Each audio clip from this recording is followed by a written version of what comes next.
அழகே அழகு சரியில்லை. அடுத்த வரை எபிசோடில் சுரேஷ் ஒரு பக்கம் நாளைக்கு இயரிங் வேறு வரப்போகுது, என்ன பண்ணலாம் அப்படின்னு சொல்லிட்டு ரொம்பவே வருத்தத்தோடு இருக்காங்க.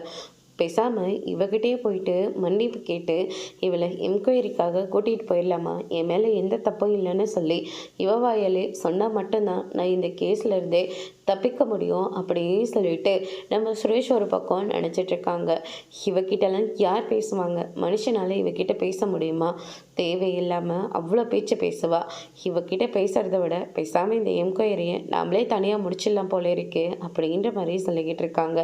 அதுக்கடுத்து தான் சரி எதுக்கும் கேட்டு தான் பார்க்கலாமே, அண்ணன் வேற இவர் ரொம்ப நல்லவன் வேற சர்டிஃபிகேட் வேற கொடுத்துருக்காரு, பேசாமல் இவகிட்ட கேட்டுடலாம் அப்படின்னு சொல்லிட்டு நேராக நம்ம மதிக்கிட்டேயே போயிட்டு நாளைக்கு இயரிங் இருக்குது, நீயும் வரைய கூட அப்படின்ற மாதிரி சொல்கிறாங்க.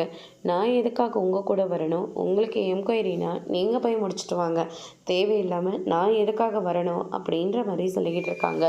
உன்னை எனக்காக கல்யாணம் பண்ணி வச்சிடல, முதல்ல அவரை நான் சொல்லணும். உன்னை கல்யாணம் பண்ணிக்கிட்டா நீயே என்னை காப்பாற்றுவேன்னு சொல்லி அவர் என்கிட்ட சொன்னதுனால தான் நான் உன் கழுத்தில் தாலியே கட்டினேன். நான் உங்ககிட்ட வந்து என் கழுத்தில் தாலி கட்டினாக்க இந்த கேஸை நான் வாங்கிக்கிறேன்னு உங்கள் கேட்ட ஏதாவது நான் வாக்கு கொடுத்தேனா? இல்லை, தேவையில்லாமல் எதுக்காக மறுபடியும் இதே வார்த்தை என்கிட்ட சொல்லிக்கிட்டு இருக்கீங்க அப்படின்ற மாதிரி சொல்லிடுங்க. எந்த வேலையை வச்சுட்டு நீ எந்த பேச்செல்லாம் பேசுகிறியோ அதே வேலையை உனக்கு இல்லாமல் நான் ஆக்க தான் போகிறேன் அப்படியே சொல்லிட்டு மதிக்கிட்டு வந்து சவால் விடுறாங்க. அதோட இன்னைக்கான பிரம முடிச்சிருக்காங்க.